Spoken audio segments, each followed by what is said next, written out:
I'd set up my own business in 1990, management consultancy business, which I didn't make work. The good thing that came out of it was that I discovered this thing called NLP, Neuro-Linguistic Programming, as a result of reading Tony Robbins' book, Unlimited Power. So, I'd read the books, and I was at the time, working for an organization doing sales trainings, NLP-based sales trainings.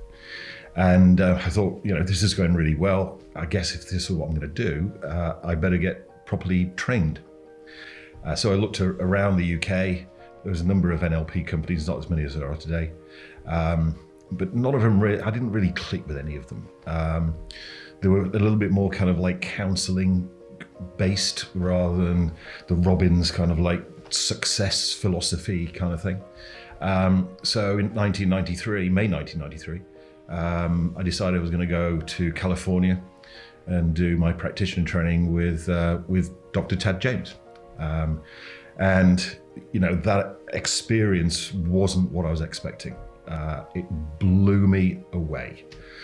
And as a result of that, I went, okay, I do sales trainings, but I went like, everybody should know the stuff that I learned that week. We should learn this at school, And in 1993, the Performance Partnership was born. I decided I wanted to become a NLP trainer and have my own NLP training institute.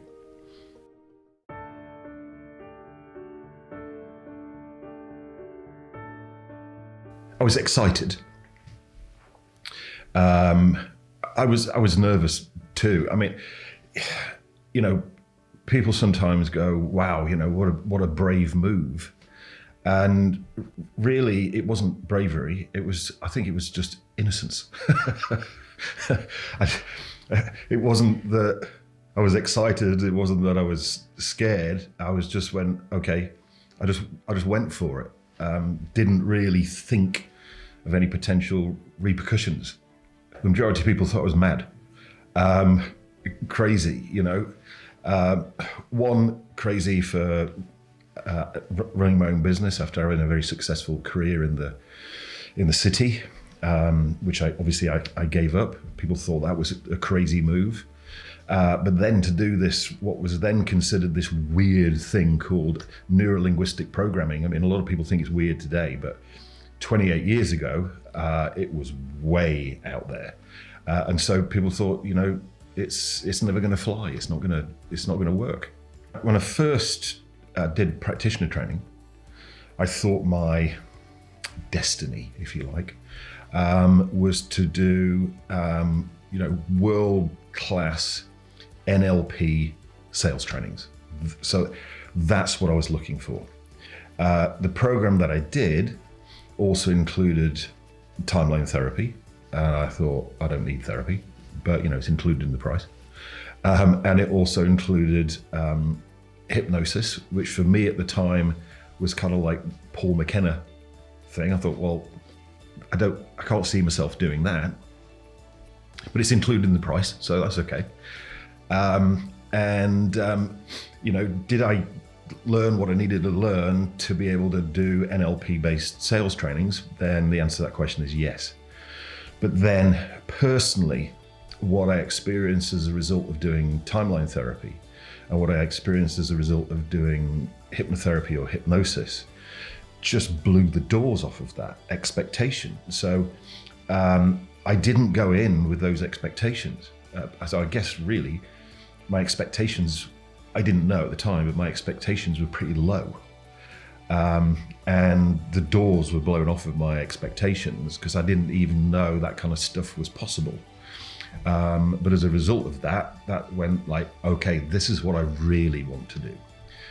It's like I engaged with my life purpose, if you like, as a result of doing the practitioner training. Something that obviously is always there, but I just didn't know it was there until I went like, wow, this is what I want to do. What I was looking to get away from was business failure, because I'd had a couple of years of that. I thought finally with NLP sales trainings, then I can create some success. So that was the thing I was wanting to avoid. I guess unconsciously there were other things that I wanted to avoid, which was, the negative emotions that I had around my dad dying and my divorce, and probably the business failures too. And also again unconsciously, because I just wasn't consciously aware. Well, I wasn't consciously aware that those things were there, or that it was possible to get rid of them. Would be the other thing, I guess, would be major limiting beliefs that I had that I wasn't really aware of until I got to the practitioner training, and then they kind of were like, whoa, okay. No wonder my businesses today haven't worked out with a major limiting beliefs like that. But then within literally a matter of minutes, it disappearing. So that then, when I came back to the business, the NLP training business, I'm not saying it was like an overnight success, but it works pretty much straight away.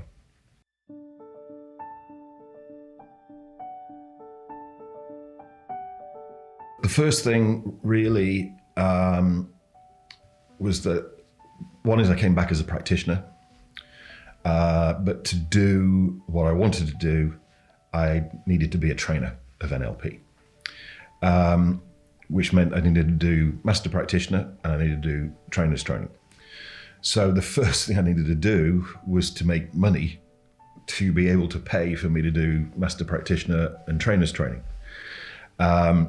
So what I did was I started doing some one-to-one coaching with clients, but also then immediately implemented and designed and implemented this NLP-based sales training, which I sold by cold calling to life insurance companies, to literally pull myself up from my own bootstraps, really. I really went, I've got something here which people, whether they're aware of it or not, really need. I needed it, even though I wasn't aware that I needed it. When I was, confronted with it, if you like, I went like, wow, okay. So that's what kept me going, and still keeps me going today, 28 years later, is really showing people both internally and externally how they can create success for themselves. When I started doing the practitioner training, the master practitioner training, then I came across stuff on audio cassettes. So I just devoured every single audio cassette I could get, and that was better than the books because you could actually hear it, but there still wasn't video, right? So you couldn't see it. And I remember being invited to do a board break on TV, live TV, where you take somebody from the audience and you have them break through a 1-inch thick piece of pine. And I said, yeah, okay, I'll do it. Put the phone down and thought, shit, because I'd never done one. I'd not even seen one. So all I got was an audio recording of somebody doing a board break. That's all I've got to model it on. And so you got to model it, it's like, and that's all you got to go with, And I'm going and I'm going to be on live TV in a matter of days, taking somebody else through it. But that's kind of like one of my strategies is, I'll volunteer to do something I've never done in front of an audience, whether it be TV or, a training room audience. And so I haven't got any choice. I've got to make it work. So that's definitely one of the things that has worked for me. It's a bit nerve-wracking, but that's a strategy that I still use.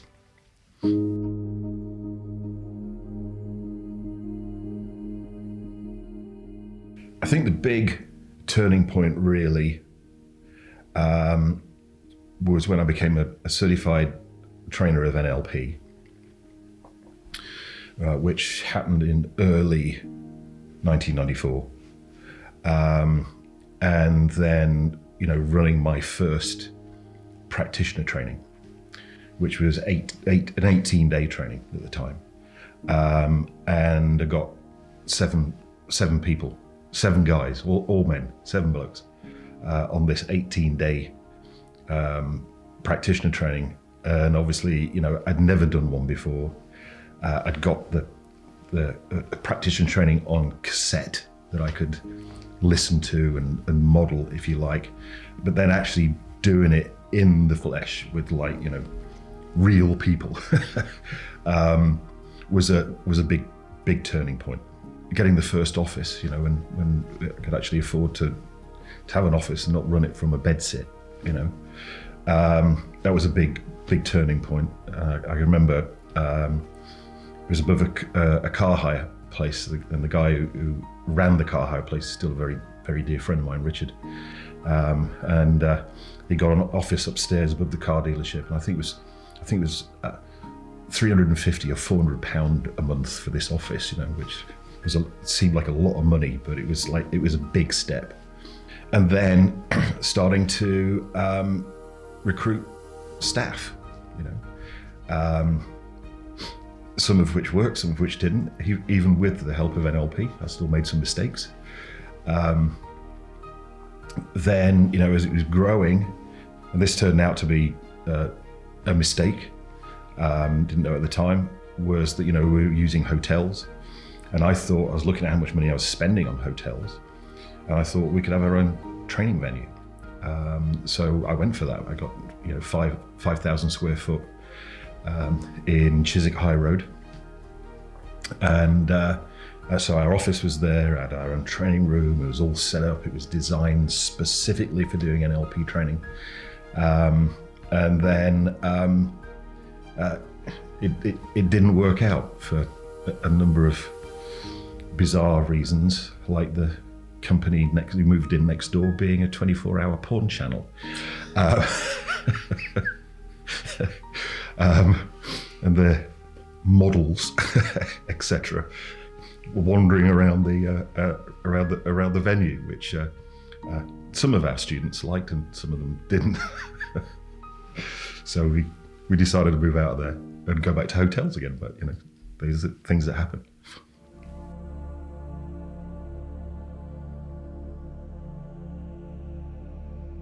I think the best trainers of NLP, including the best master trainers of NLP for that matter, are people that have created a big personal experience for themselves as a result of doing NLP. So I had this massive experience on my practitioner training, which had me have the total belief that NLP worked.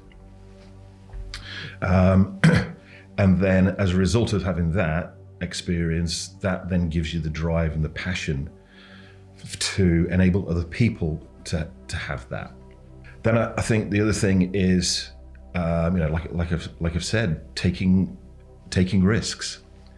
I think it's a quote from Richard Branson. If somebody asks you to do something, always say yes, and then work out how to do it afterwards.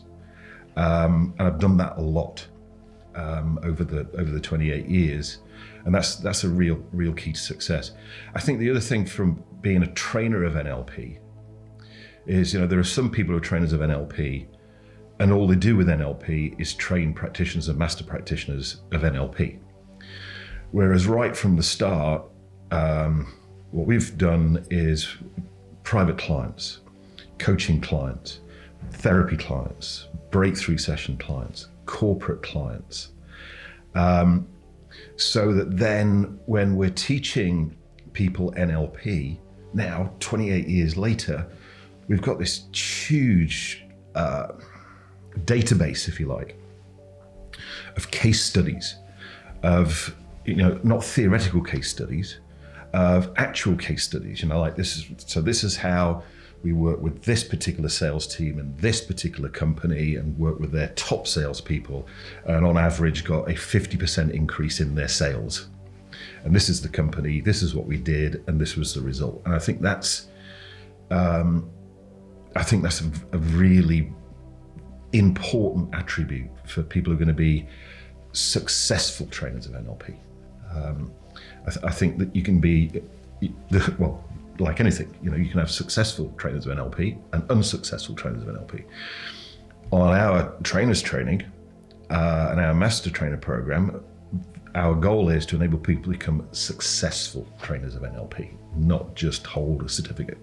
I think, a good number of people have come into NLP because they saw it as a get-rich-quick scheme. It's not. I don't actually think there is such a thing as a get-rich-quick scheme. So I think one of the pitfalls really is that to do this successfully takes, just like with anything else, hard work. And you've got to be a bit like a weeble, because you will get knocked down. And the thing with that is, a lot of people, when they get knocked down, they go, oh, I can't do this, or it's not going to work. Whereas, if you've got that drive, that passion and determination, what you do is when you get knocked down, you brush yourself off and go like, okay, so what did I learn from that? How did I create it not working? And what do I need to do next time to make sure that it works next time? Knowing full well that next time it might not work either. But as long as you go like, okay, so what did I learn from this? How did I create it? What do I do differently next time to make it work? And continue doing that strategy, eventually it will work. And sometimes that's not easy. Sometimes when you get knocked back or whatever it is, it causes you to have doubts about yourself. It causes you to have negative emotions. But then you see, you've got this NLP toolbox, which you can apply to self to get rid of your doubts, to get rid of your negative emotions, and enable you to get up and do it all again.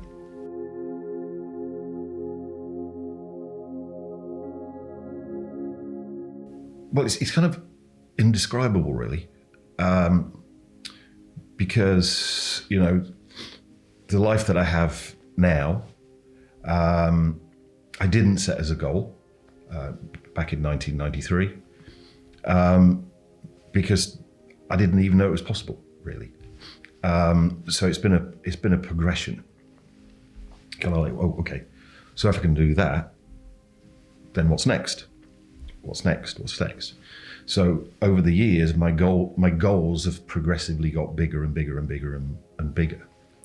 And so, a new project that I'm working on currently is to establish a new charity, which will use the tools and techniques that we've got to enable people to get themselves back on track, get their life back together after they've experienced some kind of like traumatic incident, some traumatic event. Maybe as a result of a natural disaster, or terrorist action, or whatever it may be, and that's really exciting. But that wasn't a goal that I had in 1993. It wasn't even a goal probably I had last year. It just got like, okay, the world needs this. It needs it even more now than probably it did last year. We've got the toolbox, we've got the team, so now let's do something with it. The question I've asked myself more is, what would my life be like if I hadn't have left my career in the city? Because that was really the big turning point. Even though I was like lost in the desert for a while afterwards, and I did consider going back a couple of times, I have to admit, when things weren't working out. And it's weird. I go, if I'd stayed in the city, doing what I was doing then, the environment I was in, I'd probably be dead. Is the answer that I get. And a lot of people that I work with in the city at that time actually are.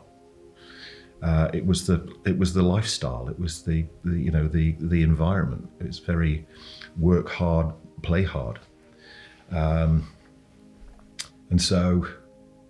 But even if I was still alive, I don't think I would be as fulfilled and satisfied as I am now.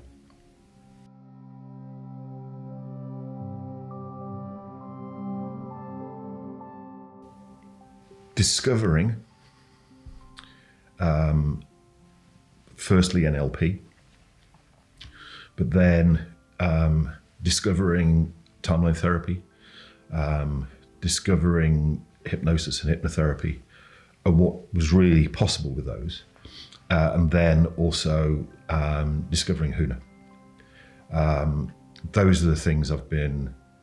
I'm continue now 28 years later to still be really grateful for that, because without that, I wouldn't be where I am today.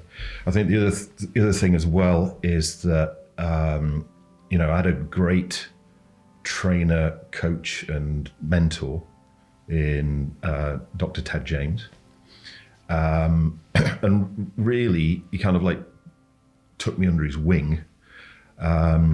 And it was almost like having an apprenticeship program. So I think having that kind of support and having that mentorship accelerated the rate at which I became successful in what I was doing. I think that's also something I'm really grateful for. And also grateful for all of the clients and the customers we've had over the last 28 years. It is a little bit of a cliche, but I think I learned more from them than they learned from me. Because even 28 years in, there are still things that happen in the training room where I go, okay, what do I do now? There's an instant thought that comes into your head. There's a door, run. But then you've got a bunch of people in the room with expectations. So you've got to find a way, and you do. And so that's also something I'm massively grateful for, and that again keeps me going, because there's always more to discover. There's always more to learn. As soon as you think you know it all, you're in serious trouble. And since 28 years later, I feel like I'm just scraping the surface. I've got, lots and lots and lots to learn, which also keeps me going.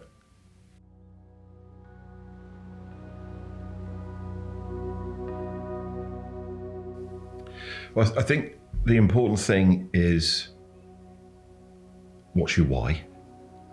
As in, what's the motivator?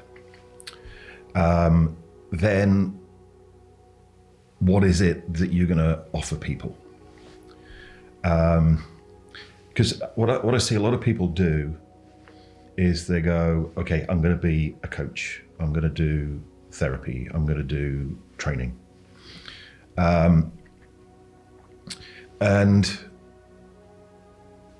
what we've always done is we've always done all of that. Whereas I think some people think there's an or in between each one of those things, where in actual fact, just take the or out and replace it with an and. Because things go in cycles. So, when the public NLP certification trainings are doing a downward cycle, then it could be that your NLP corporate trainings are on an upward cycle. Or, for a while, with the pandemic as an example, then we couldn't run public physical trainings. I mean, we did move virtually, but we still weren't doing the kind of volume that we were doing before. But because of the situation and circumstances that were going on, the therapy and breakthrough business took off. Whereas if you're only doing one of those things, if you've got those oars in place, then you're going to experience lows as well as highs. But if you've got, multiple strings to your bow, if you like, then it means that you can, I'm not saying stay on a high all the time, but you'll significantly reduce the lows.